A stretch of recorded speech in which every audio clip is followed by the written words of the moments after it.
Welcome back students, this is today's which and I am your Tanvi ma'am. तो आज हम लोग ऑन गोइंग जर्नी का पार्ट 6 पढ़ेंगे। प्रीवियस जितने भी पार्ट्स हैं, पार्ट 1, 2, 3, 4, 5, उनकी वीडियो की लिंक आपको डिस्क्रिप्शन बॉक्स में मिल जाएगी। क्लियर?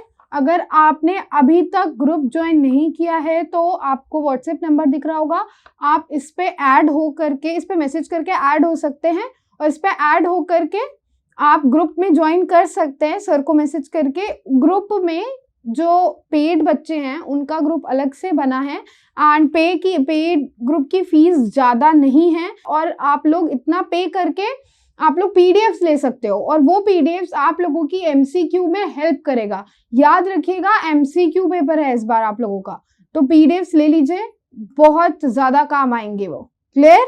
हमने यहाँ तक पढ़ा था getting ready for the gentleman in the parlour.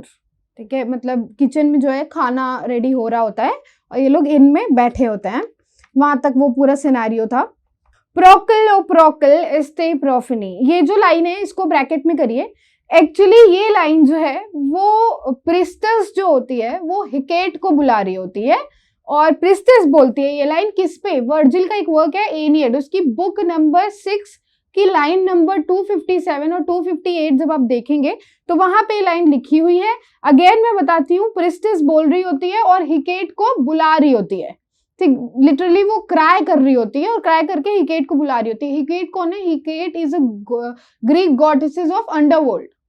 ठीक, अगर आप ध्यान से पढ़ो ना कोई भी टेक्स्ट लाइन बाय लाइन, तो अभी तक आप लोगों ने कितने ग्रीक गॉडेसेस के नाम ऐसे ही पढ़ लिए हैं या ग्रीक गॉड के नाम ऐसे ही पढ़ लिए हैं। इसी ऐसे में ही कितने सारे ग्रीक गॉडेसेस और गॉड के नाम आ चुके हैं, पहले 2-3 नाम आ चुके हैं, राइट? मैं बता चुकी हूँ आप लोग को, तो उनमें से एक ये भी आज आप लोग को पता चला। Clear?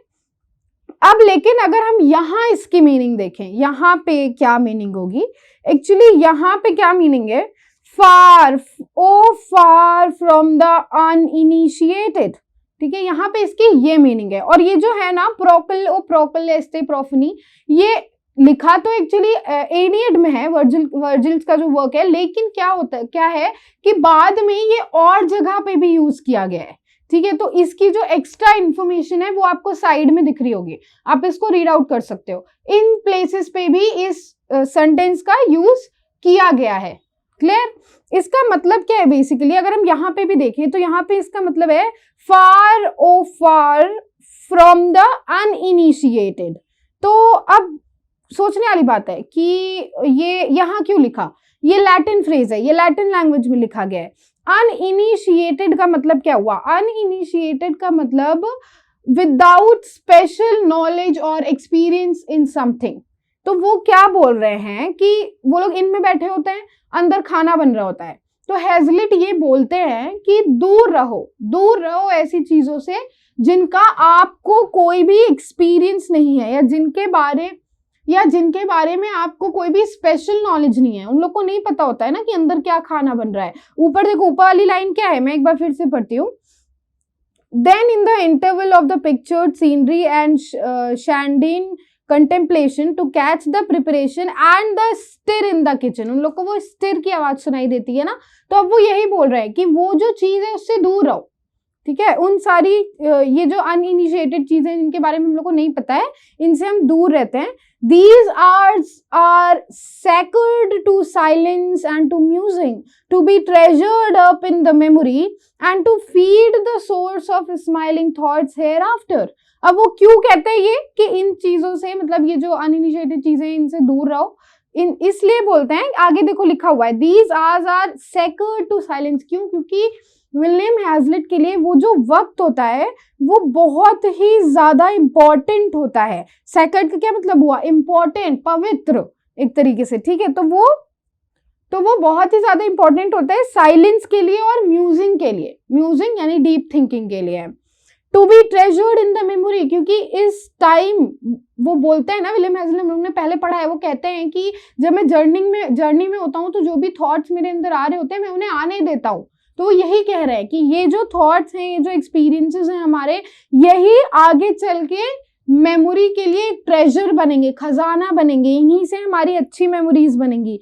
And to feed the source of smiling thoughts hereafter यानी यहाँ के बाद यही वो यादें होंगी जो हमारे लिए हंसने का काम करेंगी, जो हमारे लिए एक तरीके से जो एक सोर्स होता है हंसी का, उसको ये फीड करेंगे, यानी उसकी जो स्पेस है वो ये फिल करेंगे। देखो कितना अच्छा लिखा है, अंडरलाइन करिए, to feed the source of. अगर वो चाहते थे वो सिर्फ इतना लिख सकते थे, and it will be the source of smiling thoughts hereafter. एक नॉर्मल से सेंटेंस लिख सकते थे, बट इंस्टेड ऑफ इट उन्होंने क्या लिखा, to feed the source of, यानी वो जो सोर्स एक हंसी, बाद में एक हंसी के लिए जो जिस सोर्स की हमें जरूरत पड़ती है मेमोरीज में, उस सोर्स की जो स्पेस है उसको ये फिल करेंगे। ये जो मूवमेंट्स हो रहे हैं अभी, या जिन चीजों के बारे में हम अभी सोच रहे हैं, राइट, वो चीज यहाँ पे लिखी हुई है।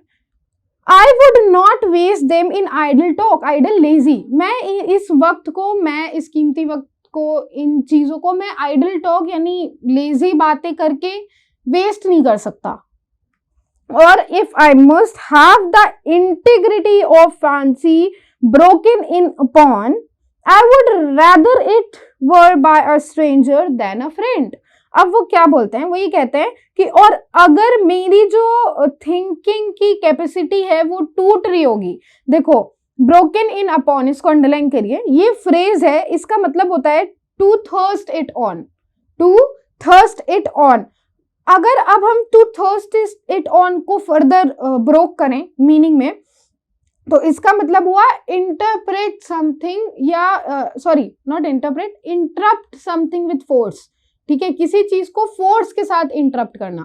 तो यहाँ पे वो ये कह रहे हैं, कभी कभी ऐसा होता है ना कि हम बहुत ज्यादा सोच लेते हैं, तो यहाँ पे वो यही कह रहे हैं कि अगर मेरी जो वो थिंकिंग है, अगर वो इतनी ज्यादा बढ़ गई कि मैं उसे काबू ही नहीं कर पाया, या उसकी जो अपनी एक इंटीग्रिटी है, ठीक है, वो उसने तोड़ दी। Integrity the state of being unite, यानी कि इतने ज्यादा थॉट्स एक साथ आ रहे हैं कि हम उन्हें कंट्रोल नहीं कर पा रहे हैं, ये समझो। अगर ऐसी कोई स्टेट आती है और मुझे आइडल टॉक करना भी पड़ता है, तो मैं किससे करूंगा, आगे वो बताते हैं, I would rather it were by a stranger than a friend. अब रेदर इट वर बाय जो लिखा है, यहाँ पे आप लिख लीजिए प्रेफर टू टॉक विथ, तो आप लोग को और क्लियर हो जाएगी मीनिंग। फिर वो ये कहते हैं कि I would prefer to talk with a stranger than a friend. अगर ऐसा कुछ होता भी है तो भी मैं अपने फ्रेंड से बात नहीं करूंगा, मैं किसी स्ट्रेंजर से बात करना सही समझूंगा।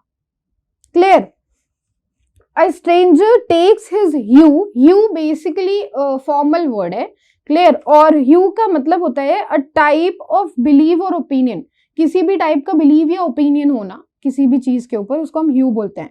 तो वही वो कह रहे हैं, stranger takes his hue and character from the time and place, he is a part of the furniture and costume of an inn। Okay, इसको he is a part of the furniture and costume of an inn, इसको bracket में करिए।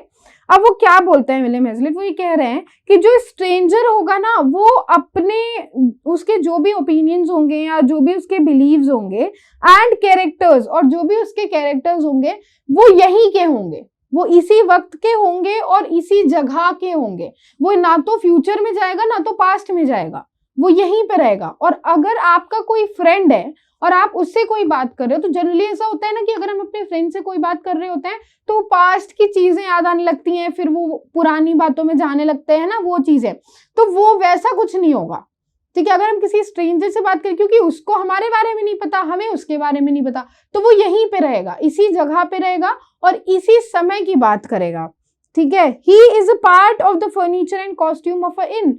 वो इस जो इन है जहां हम रुके हैं, उसी के फर्नीचर्स और उसी की कॉस्ट्यूम का एक पार्ट होगा। यानी कि वो कह रहे हैं बेसिकली यहाँ से कि जो इन में जो भी स्ट्रेंजर्स प्रेजेंट हैं इस टाइम पे, मैं उनसे बात कर लूंगा अपने फ्रेंड के बजाय, अगर कोई मेरा फ्रेंड होता भी है तो।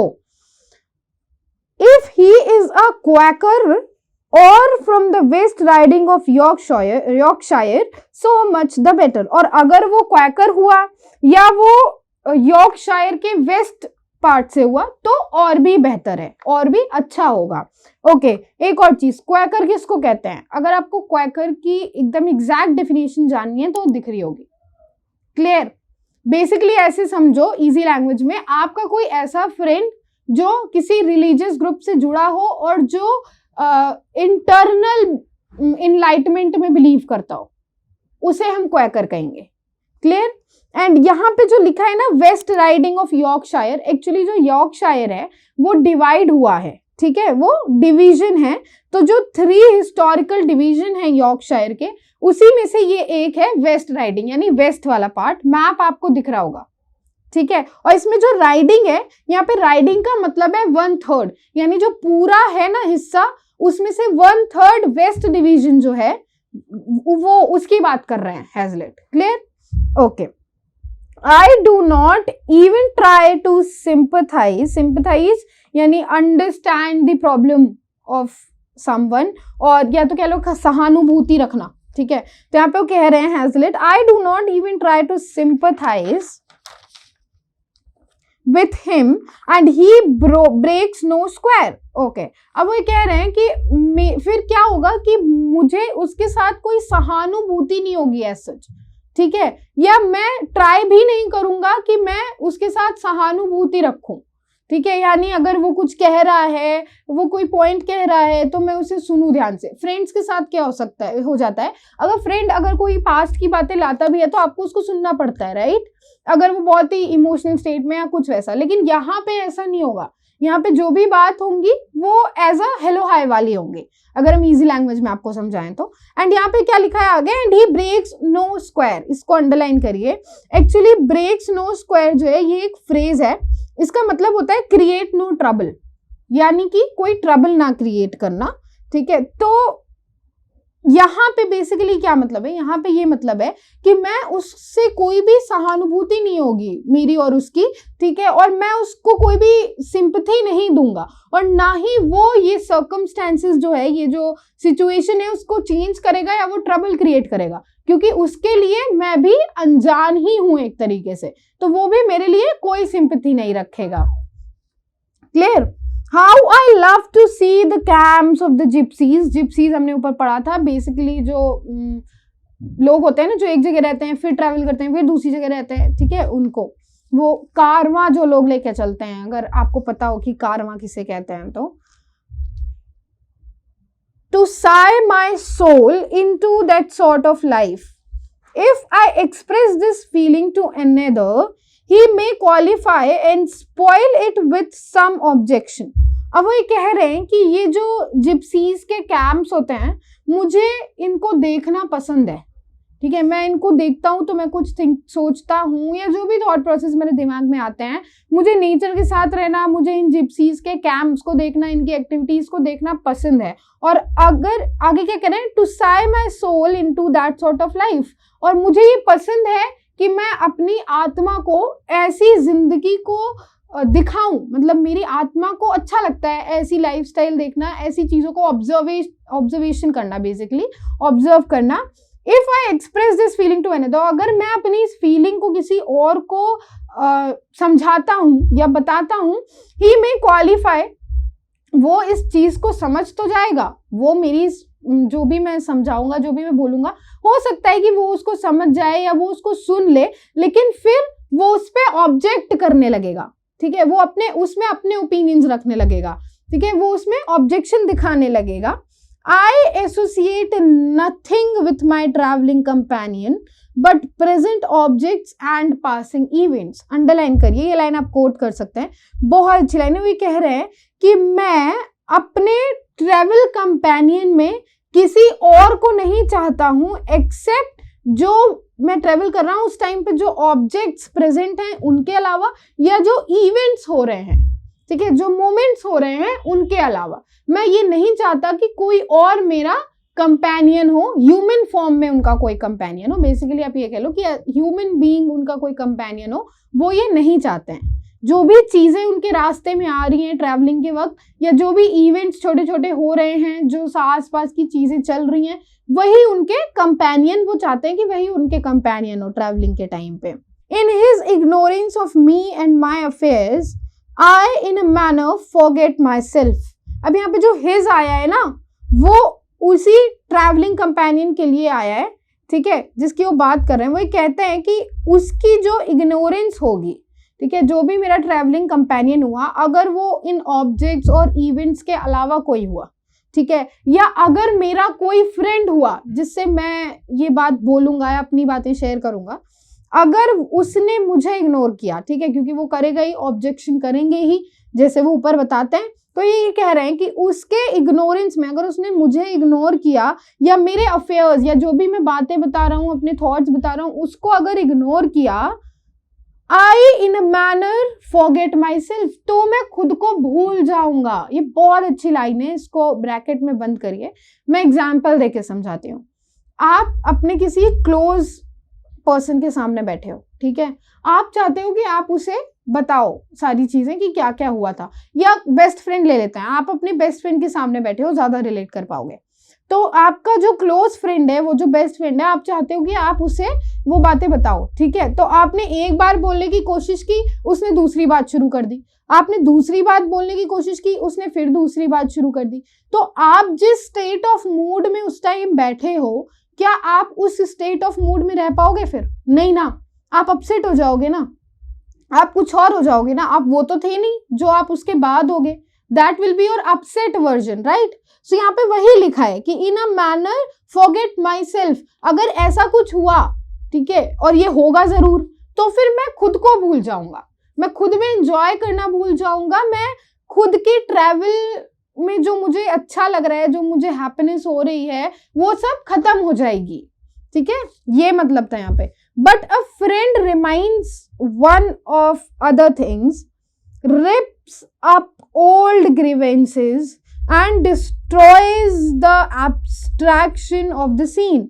अब देखो, अब ये जो पहले वाला सीन था, ये बेसिकली उन्होंने ट्रैवलिंग कंपेनियन, जो उनका ट्रैवल कंपेनियन है एज अ ह्यूमन बीइंग, उसके लिए कहा था, क्योंकि आगे वो ये बोलते हैं कि लेकिन जो दोस्त है, ठीक है, और उसी जगह पे जो दोस्त होगा, ठीक है, क्योंकि वो आपको और अच्छे से जान रहा होगा, तो वो क्या करेगा, but a friend reminds one of the other things, वो क्या करेगा, वो आपको उसी से रिलेटेड दूसरी चीज रिमाइंड करा देगा। Rips of old grievances, grievances का मतलब होता है समथिंग दैट इज अनफेयर, यानी कुछ ऐसी चीज, किसी ऐसी बात का रिमाइंड करा देगा जो आपकी लाइफ में नेगेटिव मेमोरी में हो, ठीक है। अब इसके आगे क्या लिखा है, रिप्स, तो रिप्स का अगर हम डिक्शनरी मीनिंग देखें, तो रिप्स का डिक्शनरी मीनिंग होता है किसी चीज को वॉयलेंटली या फिर तेजी से, वॉयलेंटली और तेजी से टीयर करना, ठीक है। तो यहाँ पे क्या मतलब हुआ कि क्योंकि वो ग्रीवेंसेस हैं, क्योंकि वो अनफेयर या कह लो नेगेटिव मेमोरीज हैं, इसीलिए उसके साथ रिप वर्ड का यूज हुआ है, नेगेटिव वर्ड का यूज हुआ है, उसको और नेगेटिव दिखाने के लिए, ठीक है। हैजलिटी बोलते हैं कि जो फ्रेंड होगा आपका, अगर वो आपके साथ एज अ ट्रैवलिंग कंपेनियन है, पहले तो उन्होंने बताया कि अगर कोई ह्यूमन, एज अ ह्यूमन, जैसे चलते चलते लोग मिल जाते हैं, पहले भी उन्हें ऐसे में बताया हुआ है ना कि अगर वो लोग ट्रैवलिंग कंपेनियन होंगे तो क्या दिक्कत होगी। बाद में वो फ्रेंड का बताते हैं कि अगर फ्रेंड हमारा ट्रैवलिंग कंपेनियन है, तो अगर हम उसको कोई बात बताएंगे तो पुरानी चीज लेके आएगा और कोई ऐसा थॉट लेके आ जाएगा या कोई ऐसी मेमोरी लेके आ जाएगा जो कि बहुत ही अनफेयर थी, जो कि नहीं होनी चाहिए थी, बट हमारे साथ हुई, उसको वो बहुत ही उससे प्रेजेंट करेगा कि तुम ऐसे क्यों सोच रहे हो, पहले ये हो चुका है ना, तो ये चीज क्यों लानी दिमाग में, ऐसे करके, ठीक है। And destroys the abstraction of the scene, और फिर वो जो सिनेरियो होगा उस टाइम पे, जो सीन होगा, उसको वो डिस्ट्रॉय कर देगा, यानी खराब कर देगा, क्योंकि वो जिस थिंकिंग से या जिस माइंडसेट के साथ अपने उस थॉट प्रोसेस को सोच रहे होंगे, वो वैसे दोबारा तो सोच नहीं पाएंगे, उनमें ब्रेक लग जाएगा ना, राइट। सो वो इसी स्टार्टिंग में, अगर आपको याद हो तो इन्होंने कहा भी है एक जगह पे ये ब्रेक वाली बात, राइट। सो यहाँ पे वो यही कहते हैं। अब एब्स्ट्रैक्शन का मतलब समझिए, एब्स्ट्रैक्शन के दो मीनिंग होते हैं, एक होता है थिंकिंग डीपली और एक होता है जनरल आइडिया, लेकिन यहाँ पे थिंकिंग डीपली से नहीं मतलब है, क्योंकि आगे क्या लिखा है, एब्स्ट्रैक्शन ऑफ द सीन, ठीक है, यानी सीन के का जो एक जनरल आइडिया है, ठीक है, अगर कोई सिनेरियो सामने चल रहा है, उसका जो एक जनरल आइडिया है उसको वो डिस्ट्रॉय कर देगा, खराब कर देगा, ठीक है। अभी आपको समझ नहीं आ रहा होगा, अभी आपको लग रहा होगा थिंकिंग भी तो हो सकती है, हो सकता है कि वो सीन के बारे में बहुत डीपली थिंक कर रहे हो, राइट। तो देखते हैं आगे क्या होगा, बट मेरे हिसाब से यहाँ पे अभी जनरल आइडिया ही आना चाहिए, ठीक है।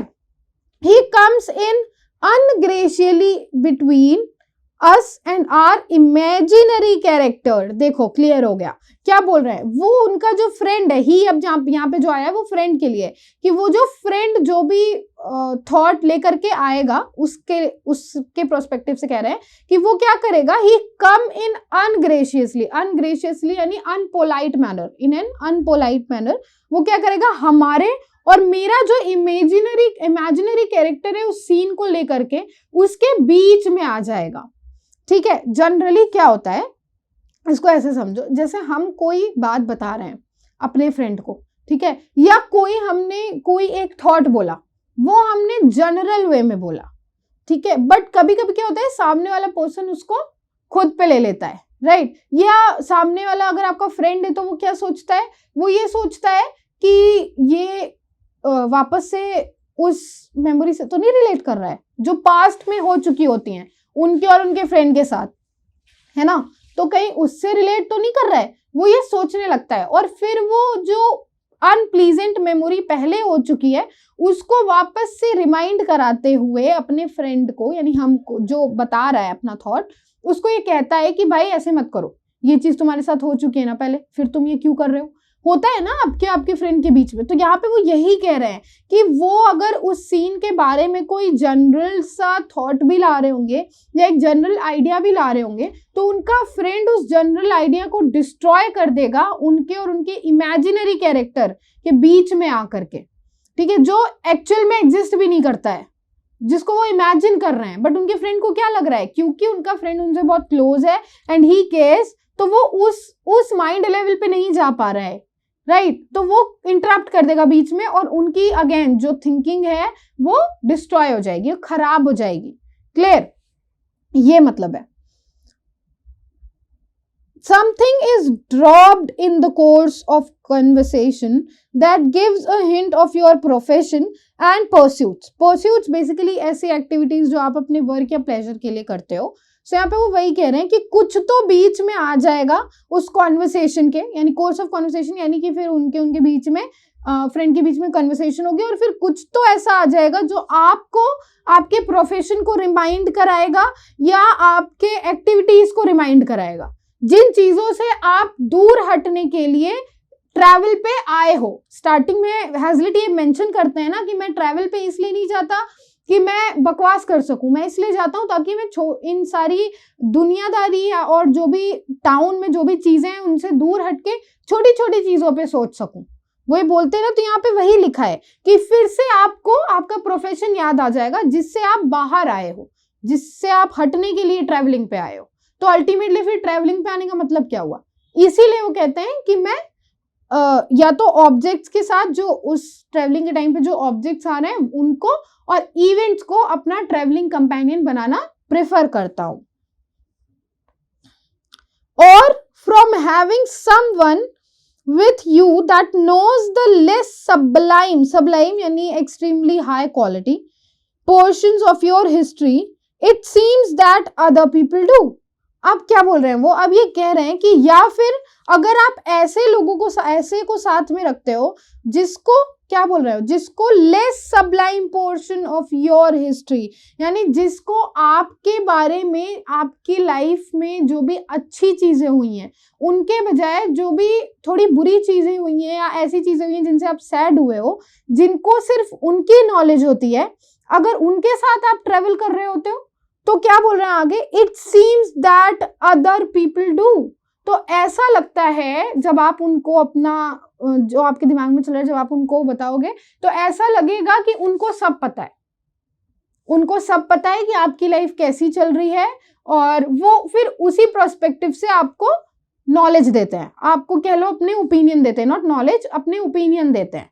ठीक, तो वही कह रहे हैं कि उनको जबकि पता नहीं है पूरी चीज, पूरी बात की हुई क्या है, या उनको ये नहीं पता है कि और भी आपके कौन कौन से एक्सपीरियंस हुए हैं, उनके पास जितने एक्सपीरियंस का नॉलेज है वो उस हिसाब से अपने ओपिनियन दे रहे होते हैं, एंड उन्हें ये लग रहा होता है कि वो बिल्कुल सही है। ठीक है, उन्हें बहुत पता है, नॉट सही है बल्कि उन्हें बहुत ज्यादा पता है आपके बारे में, उन्हें ऐसा लग रहा होता है। यहाँ पे यही मतलब है इसका, it seems that other people do से यही मतलब है।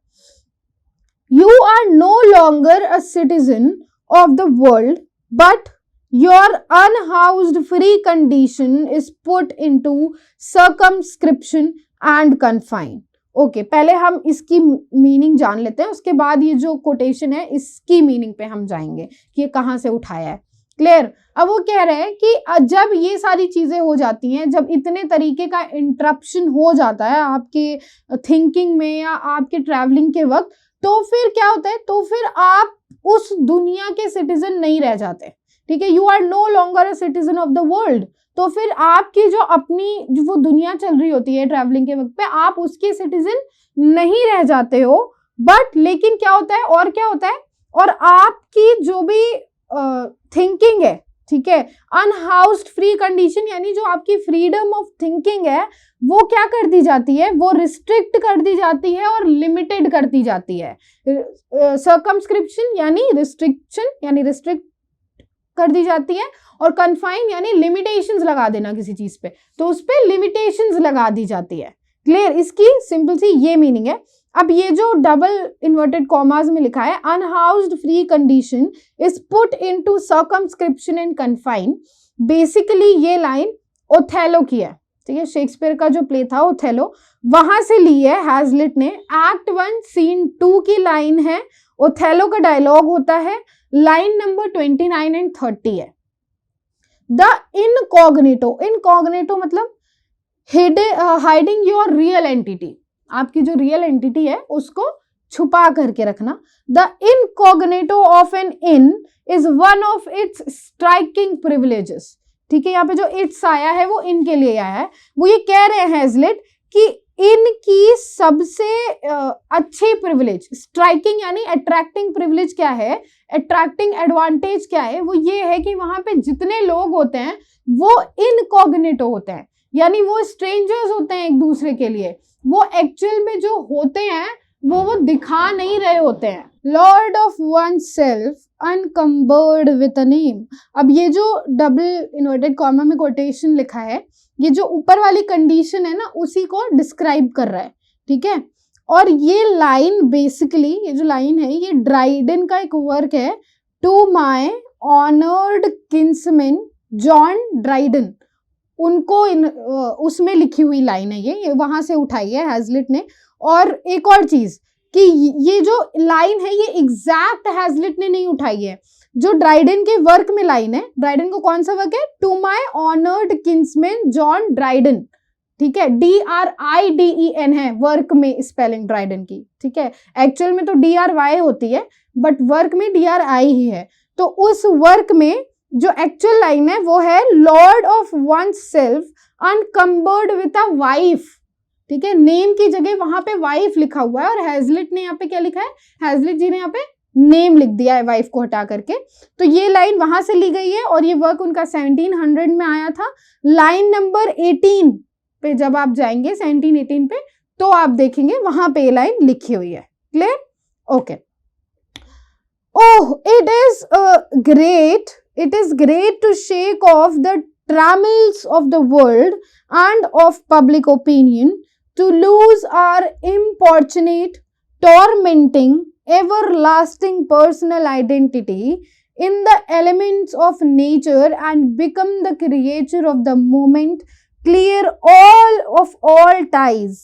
Okay, यहां तक समझते हैं। पहले देखो ट्रैमल्स का मतलब क्या होता है। ट्रैमल्स का मतलब होता है ये, oh it is great to shake off the trammels लिखा है ना। ट्रैमल्स का मतलब होता है to limit somebody's freedom of movements and action. ठीक है, यानी किसी के मूवमेंट या एक्शन की जो फ्रीडम है उसको लिमिट कर देना, ये होता है ट्रैमल का मतलब। और शेक ऑफ अगेन एक फ्रेज है, इसका मतलब होता है मैनेज टू इवेड। इवेड का मतलब होता है अवॉइड करना। ठीक है, मैनेज टू अवॉइड या इवेड कुछ भी कह सकते हो, इवेड का मतलब अवॉइड करना ही होता है।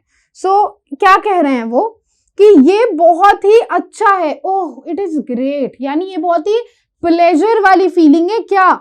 To shake off the trammel of the world and of public opinion, यानी कि ऐसी दुनिया को और ऐसे लोगों के ओपिनियंस को, लोगों के उन ओपिनियंस को जो आपके एक्शंस को लिमिट कर रहे हो, उनको अवॉइड कर देना।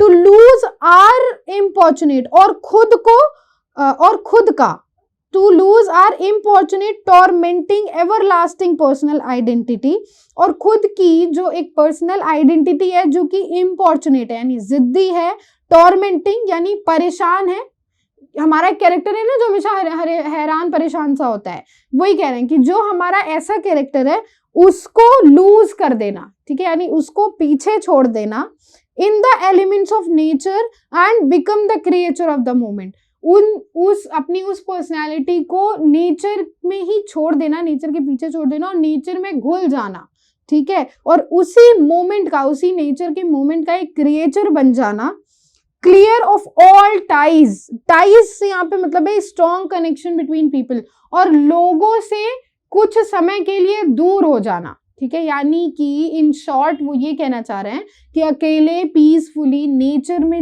रहना और उस मोमेंट को फील करना वो बहुत ही प्लेजरेबल होता है, बहुत ही अच्छा होता है, ठीक है।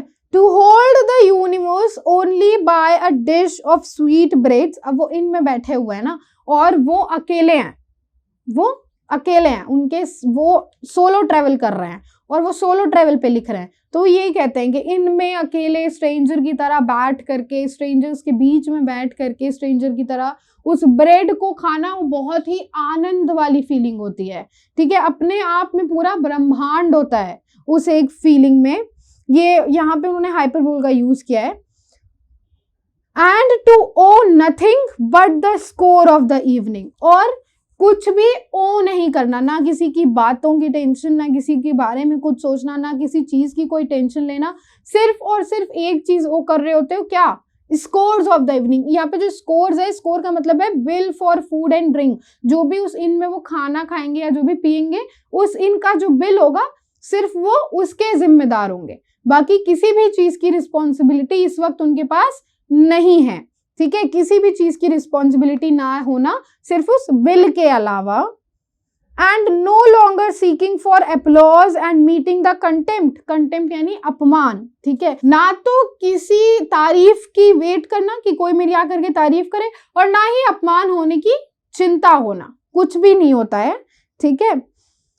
To be known by no other title than the gentleman in the parlour, और किसी भी टाइटल से ना जाने जाना एक्सेप्ट ये कि ही is a gentleman in the parlour, यानी पार्लर मैंने बताया था पहले कि जो ड्राइंग रूम होता है बेसिकली उसे पुराने टाइम में पार्लर बोलते थे, तो पार्लर में आप एक मेहमान हो, सिर्फ ये आपकी आइडेंटिटी होती है, सिर्फ इसी से आप जाने जाते हो, ना आपके पास कोई भी रिस्पॉन्सिबिलिटी होती है बिल के अलावा, ठीक है, आपका जो भी परेशान और जिद्दी कैरेक्टर होता है वो पीछे छूट चुका होता है, आप लोगों से दूर होते हो, है ना, आप शांति से बैठ करके खुद में होते हो, खुद को फील कर रहे होते हो और उस मोमेंट को फील कर रहे होते हो, ठीक है, पूरा यहाँ पे इन्होंने ये डिस्क्राइब किया हुआ है।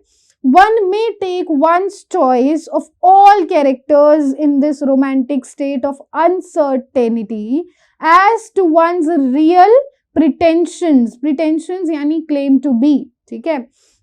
अब वो क्या बोल रहे हैं, वो ये कह रहे हैं कि ऐसे उसमें क्या होता है कि आप जो सोच रहे होते हो, ठीक है, आप कोई भी कैरेक्टर अपने चॉइस का कोई भी कैरेक्टर, कैसा भी कैरेक्टर आप चूज कर सकते हो, ये जो एक रोमांटिक सी स्टेट है। एक और चीज यहाँ पे as I told you before कि समवेयर जो उन्होंने लिखा है इसको पढ़ के हमें लगता है कि somewhere Hazlitt was an introvert personality, मैंने पहले भी ये चीज बोली है, तो हैजलिट के लिए ये रोमांटिक है, बट जो एक्सट्रोवर्ट पर्सनैलिटीज होंगे उनके लिए ये रोमांटिक स्टेट बिल्कुल भी नहीं होगी, उनके लिए ट्रैवलिंग के वक्त ये बहुत बोरिंग होगा कि आप अकेले बैठ करके खा रहे हो, खुद ही ट्रैवल कर रहे हो, उनके लिए सोलो ट्रैवलिंग बहुत बोरिंग होगी। तो यहाँ पे जो रोमांटिक स्टेट ऑफ अनसर्टेनिटी बताया है उन्होंने, ये अपने प्रोस्पेक्टिव से बताया है, राइट, उनके लिए ये बहुत ही अनसर्टेनिटी क्यों बोला, क्योंकि आज वो यहाँ है, कल वो ट्रेवल करके कहीं और होंगे, ठीक है, तो इसको ये फैंसीफुल बता रहे हैं, इसको ये रोमांटिक बता रहे हैं, उनके लिए ये एक बहुत ही रोमांटिक चीज है, बहुत ही अच्छी चीज है, प्लेजरेबल चीज है, clear. As to one's real pretensions, और ऐसे टाइम पे क्या होता है, ऐसे टाइम पे आप कोई भी कैरेक्टर को चूज कर सकते हो बनना, ठीक है, आप स्ट्रिक्ट बनना चूज कर सकते हो, आप कैसे भी कोई भी कैरेक्टर बनना चूज कर सकते हो, ठीक है, जैसे कभी कभी होता है ना कि हम सपने में सिंड्रेला बन जाते हैं, तो कुछ वैसा वाला सिनेरियो, ठीक है, just an example, it was just for an example. तो कुछ वैसा वाला सिनेरियो कि आप कोई भी कैरेक्टर चूज कर सकते हो और आप ये दिखा सकते हो कि आपकी ओरिजिनल पर्सनैलिटी वही है, ठीक है, एंड बिकम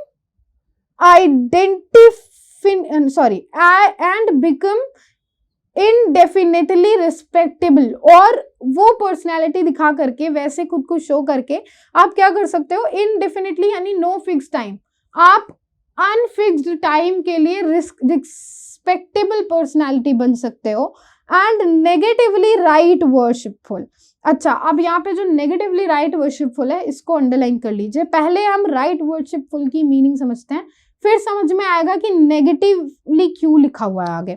तो राइट वर्शिपफुल की मीनिंग क्या होती है, एक्चुअली जब आप ब्रिटिश उसमें जाओगे तो ये टाइटल ऑफ ऑनर होता है। ब्रिटिश के जो म्यूनिसिपल ऑफिशियल्स होते हैं, जैसे मेयर हो गया, शेरिफ हो गए, एल्डरमैन्स हो गए, ठीक है, तो उनके ऑनर के लिए उनका ये टाइटल ऑफ ऑनर होता है क्या, राइट वर्शिपफुल। क्लियर। अब राइट वर्शिपफुल से क्या और क्या मतलब हुआ, ग्रेट रिस्पेक्ट पाना, यानी ग्रेट रिस्पेक्टेबल पर्सनैलिटी, ठीक है, बड़ी पर्सनैलिटी और रिस्पेक्टेबल पर्सनैलिटी जिनका ऑनर हो, राइट। सो यहाँ पे नेगेटिवली अब समझ में आया क्यों लिखा है, नेगेटिवली इसलिए लिखा है क्योंकि वो जो है उस टाइम पे कोई रियल में मेयर या शेरिफ तो होंगे नहीं, बट लेकिन उनको रिस्पेक्ट वैसी ही मिलेगी, राइट। सो यहाँ पे इसीलिए यहाँ पे नेगेटिवली आया है कि वो सही तरीके से उस तरीके की रिस्पेक्ट नहीं पा रहे हैं, वो नेगेटिवली पा रहे हैं, वो प्रिटेंड करके पा रहे हैं कि वो शेरिफ हैं, समझ रहे हो, वो चीज लिखी हुई है यहाँ पे। तो ये लिखते हैं वो यहाँ, ये मतलब है उनका, और वो यही कहते हैं कि इतने सारे एडवांटेज होते हैं अगर आप अपनी रियल आइडेंटिटी ना दिखाओ तो, या आप अगर सोलो ट्रेवल करो तो एक इन में। तो बेसिकली अभी हमने क्या देखा इस सेक्शन में, हमने क्या देखा इस सेक्शन में, हमने ये देखा पार्ट 6 में कि वो ये बता रहे हैं, अभी तक तो ये बता रहे थे कि सोलो ट्रैवलिंग करते वक्त रास्ते में आपको क्या क्या एडवांटेज होंगे। अब वो ये बता रहे हैं कि जब आप होटल पहुंचते हो तो वो होटल में रहते वक्त अगर आप एक सोलो ट्रैवलर हो, आपका कोई कंपेनियन नहीं है, तो आपको क्या क्या एडवांटेज होते हैं, और आपका कोई ट्रैवलिंग कंपेनियन क्यों नहीं होना चाहिए उन ऑब्जेक्ट्स और मोमेंट्स के अलावा, वो ये बताते हैं पार्ट 6 में। क्लियर हो गया? ओके। अब अगर आपके कोई भी डाउट्स हो तो वो आप कमेंट बॉक्स में पूछ सकते हो, आपको पढ़ के कैसा लगा आप वो भी बता सकते हो। क्लियर? यहां तक अभी हम पढ़ेंगे, आगे का हम नेक्स्ट पार्ट में पढ़ेंगे। Clear? And one more thing, आप और भी वीडियोस देख के आओ, ठीक है, और कंपेयर करो हमारी वीडियो को उनकी वीडियो से और बताओ कि कैसा लगा आपको पढ़ के, ठीक है। चलिए, till then keep studying and keep watching this channel, okay.